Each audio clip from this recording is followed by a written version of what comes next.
नमस्कार दोस्तों। आज हम बात करने वाले हैं नागरिकता अधिनियम 1955 के बारे में, जिसे हम इंग्लिश में सिटीजनशिप एक्ट 1955 भी कहते हैं।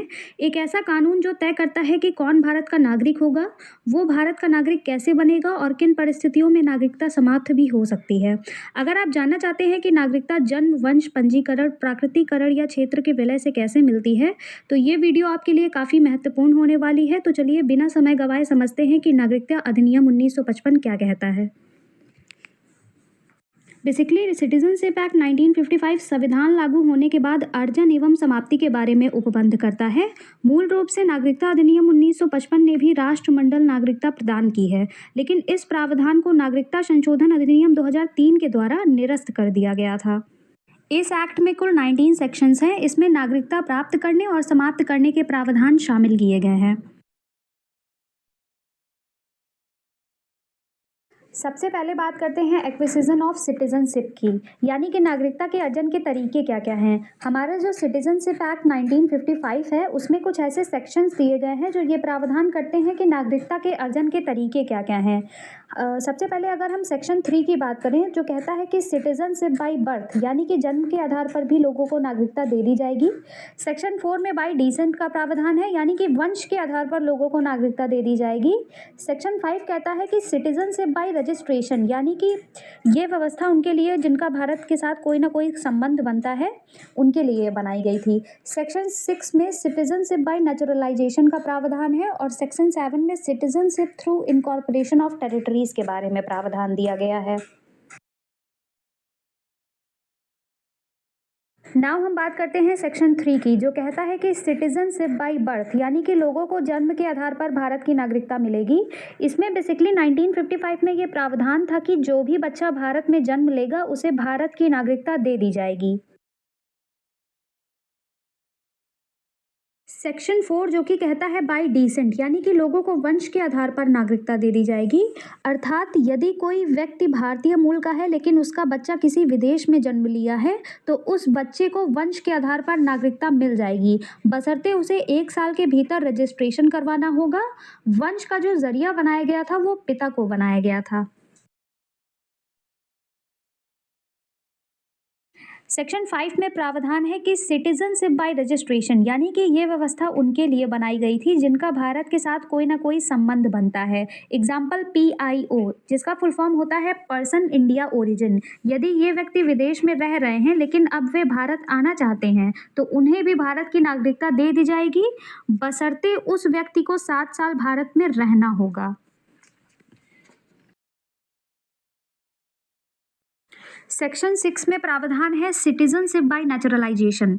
इसमें वे व्यक्ति आते हैं जो भारत की कला, संस्कृति, शांति, साहित्य, विज्ञान से प्रभावित और आकर्षित हुए हैं। उन्हें भारत की नागरिकता दे दी जाएगी, बशर्ते उन्हें 11 साल तक भारत में रहना होगा।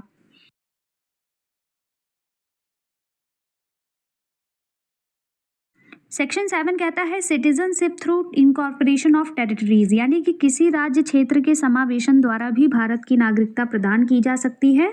अर्थात यदि भारत ने किसी अन्य देश को अपने देश में मिला लिया है, तो उस देश के नागरिक भी भारतीय नागरिक कहलाएंगे। नाउ हम बात करते हैं termination of citizenship under the citizenship act 1955, यानी कि नागरिकता अधिनियम 1955 के अंतर्गत नागरिकता की समाप्ति का भी प्रावधान किया गया है। इसमें कुछ ऐसे सेक्शंस हैं जो ये प्रावधान करते हैं कि भारत में लोगों की नागरिकता कैसे समाप्त हो सकती है। सिटीजनशिप एक्ट 1955 का जो सेक्शन 8 है, वो कहता है कि बाई रीयूनिसिएशन, यानी कि स्वेच्छा से नागरिकता को समाप्त करना। सेक्शन 9 कहता है कि बाई टर्मिनेशन, यानी कि किसी भी नागरिक को उसकी नागरिकता से बर्खास्त कर देना। सेक्शन 10 कहता है कि डेप्रिवेशन, यानी कि केंद्र सरकार भी किसी व्यक्ति की नागरिकता समाप्त कर सकती है। अगर हम सेक्शन 8 की विस्तार से बात करें, तो इसमें ये प्रावधान किया गया है कि यदि कोई व्यक्ति स्वेच्छा से अपनी नागरिकता समाप्त करना चाहता है, तो उसे ये अधिकार है कि वो किसी भी देश की नागरिकता अपनी इच्छा अनुसार त्याग सकता है। इसे नागरिकता का परित्याग कहा जाता है, जिसे हम इंग्लिश में रीयूनिसिएशन ऑफ सिटीजनशिप कहते हैं। सेक्शन 9 की बात करें तो इसमें कहा गया है कि यदि किसी देश के व्यक्ति ने किसी अन्य देश की नागरिकता हासिल कर ली है तो उसकी भी अपने देश के नागरिक होने से बर्खास्त कर दिया जाएगा। सेक्शन 10 में प्रावधान है कि केंद्र सरकार भी किसी व्यक्ति की नागरिकता को समाप्त कर सकती है यदि कोई व्यक्ति केंद्र सरकार की निगाह में एक देश विरोधी या आतंकी है या फिर वह देश को नुकसान पहुंचा रहा है तो उसकी भी नागरिकता समाप्त कर दी जाएगी। लेकिन जिस व्यक्ति का जन्म भारत में हुआ है उसकी नागरिकता किसी भी हालत में समाप्त करना पॉसिबल नहीं है या फिर टफ है। गलत डॉक्यूमेंट देकर भी नागरिकता छीनी जा सकती है। यदि कोई व्यक्ति एक निश्चित समय सीमा से ज़्यादा समय तक जेल में रहता है तो उसकी भी नागरिकता छीनी जा सकती है। लेकिन इसमें एक और प्रावधान है कि पहले ड्यू लीगल कोर्स होगा, तब उस व्यक्ति का मत सुनकर सरकार ये तय करेगी कि नागरिकता छीनी जाए या नहीं। नाउ हम बात करते हैं सिंगल सिटीजनशिप इन इंडिया यानी कि भारत में एकल नागरिकता। यद्यपि भारत संविधान संघीय है और इसने दोहरी राज्य पद्धति यानी कि केंद्र और राज्य को अपनाया है, लेकिन केवल इसमें एकल नागरिकता की व्यवस्था की गई है जिसे हम कहते हैं भारतीय नागरिकता। भारत में सभी नागरिकों को चाहे उनका जन्म भारत के किसी भी राज्य में क्यों ना हुआ हो उसे भारत की ही नागरिकता एवं उसके नियमित अधिकार प्राप्त होंगे। उनके बीच किसी भी तरीके का भेदभाव नहीं किया जाएगा। अन्य संघीय वाले देशों की अगर हम बात करें जैसे कि अमेरिका और स्विट्जरलैंड, यहाँ पे दोहरी नागरिकता की व्यवस्था को अपनाया गया है जिसे हम डुअल सिटीजनशिप कहते हैं। अमेरिका में प्रत्येक व्यक्ति न केवल अमेरिका का नागरिक है बल्कि उस राज्य विशेष का भी नागरिक है जहां वो रहता है। इस तरह उसे दोहरी नागरिकता प्राप्त है और इसी संदर्भ में उसे राष्ट्रीय सरकार और राज्य सरकार के दोहरे अधिकार प्राप्त होते हैं। नागरिकता की दोहरी व्यवस्था से भेदभाव की समस्या पैदा हो सकती है, जैसा कि राज्य अपने नागरिकों के प्रति भेदभाव बरत सकता है। ये भेदभाव मताधिकार, सार्वजनिक व्यवसाय आदि को लेकर हो सकता है। संसद यानी कि पार्लियामेंट आर्टिकल 16 के तहत ऐसी व्यवस्था कर सकती है कि किसी राज्य विशेष में रहने वाले लोगों को कुछ नौकरियां या नियुक्तियों में अलग सुविधा प्रदान कर सकती है, जिसे हम दूसरे शब्दों में आरक्षण यानी कि रिजर्वेशन कहते हैं। ये सुविधा उस राज्य या केंद्र शासित क्षेत्र के तहत स्थानीय या अन्य प्रशासन के तहत हो सकती है। संसद ने इसी से संबंधित सार्वजनिक रोजगार अधिनियम 1957 को प्रभावी बनाया, जिसे हम इंग्लिश में पब्लिक एम्प्लॉयमेंट एक्ट ऑफ 1957 भी कहते हैं। इसके अंतर्गत भारत सरकार को यह अधिकार दिया गया था कि गैर राजपत्रित पदों पर नियुक्तियों के लिए आंध्र प्रदेश, हिमाचल प्रदेश, मणिपुर और त्रिपुरा के लिए निवास की अनिवार्यता करे। जैसा कि वह अधिनियम 1974 में समाप्त हो गया, उसके बाद आंध्र प्रदेश, तेलंगाना को छोड़कर किसी भी राज्य में ऐसी व्यवस्था नहीं है।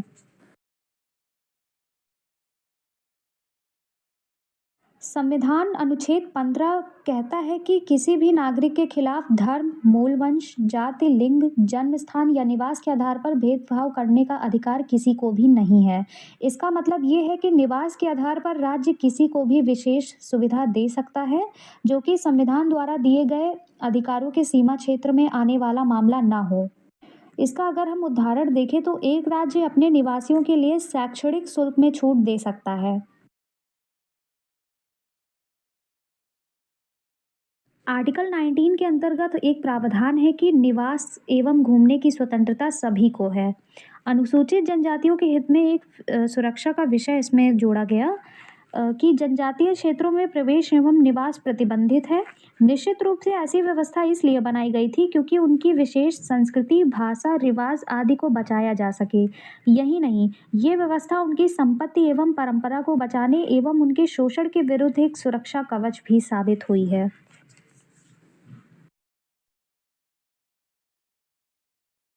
नाउ हम बात करते हैं special status of Jammu and Kashmir before 2019 under article 35A, यानी कि 2019 तक जम्मू एवं कश्मीर की विधायिका निम्नलिखित के लिए अधिकृत थी। पहला प्रावधान तो इसमें यह था कि उन व्यक्तियों को परिभाषित करना जो जम्मू एवं कश्मीर राज्य के स्थायी निवासी हों। दूसरा ये था कि ऐसे स्थायी निवासियों को निम्न मामलों में विशेष अधिकार एवं सुविधाएं प्रदान करना, जो राज्य सरकार की सेवा में रोजगार प्राप्त करते हों और राज्य में अचल संपत्ति अर्जित करते हों और राज्य द्वारा छात्रवृत्ति या अन्य प्रकार की सहायता प्राप्त करने के अधिकार हों। उपरोक्त प्रावधान भारत के संविधान के आर्टिकल 35A पर आधारित थे। ये अनुच्छेद संविधान आदेश जो जम्मू और कश्मीर पर लागू था उसके द्वारा संविधान में जोड़ा गया था। ये संवैधानिक आदेश राष्ट्रपति द्वारा संविधान के आर्टिकल 370 के अंतर्गत पारित किया गया था, जिसने जम्मू और कश्मीर राज्य को विशेष दर्जा दे रखा था। 2019 में एक नए आदेश के तहत संविधान आदेश 2019 द्वारा राष्ट्रपति ने इस विशेष दर्जे को समाप्त कर दिया गया। उस नए आदेश ने पूर्व के आदेश को अधिक्रमित कर दिया था। अब बात करते हैं unity and challenges in India under single citizenship. दरअसल हमारा जो इंडियन कॉन्स्टिट्यूशन है वो कनाडा की तरह एकल नागरिकता यानी कि सिंगल सिटीजनशिप का उपबंध करता है और एकीकृत अधिकार प्रदान करता है कुछ मामलों को छोड़कर। ये व्यवस्था भाईचारे और लोगों के बीच एकता बनाए रखने के लिए की गई थी ताकि एक शक्तिशाली भारतीय राष्ट्र की स्थापना हो सके। इसके बावजूद भारत में सांप्रदायिक दंगे, वर्ग संघर्ष, जातीय युद्ध, भाषाई विवाद आदि होते रहते हैं। इस तरह संविधान निर्माताओं को एक एकीकृत भारतीय राष्ट्र निर्माण का जो लक्ष्य रखा था उन्होंने, वो पूरा नहीं हो सका है। तो दोस्तों ये था सिटीजनशिप एक्ट 1955, जिसमें हमने जाना कि नागरिकता कैसे प्राप्त होती है, किन परिस्थितियों में समाप्त हो सकती है और भारत में एकल नागरिकता की व्यवस्था क्यों है और जम्मू कश्मीर से जुड़े विशेष प्रावधान क्या थे। नागरिकता केवल एक कानूनी पहचान नहीं है, बल्कि ये हमारे अधिकारों और कर्तव्यों से जुड़ी हमारी राष्ट्रीय पहचान है। अगर आपको ये वीडियो उपयोगी लगा हो तो लाइक, शेयर और चैनल को सब्सक्राइब करना ना भूलें। धन्यवाद। मिलते हैं अगली वीडियो में, तब तक के लिए जय हिंद।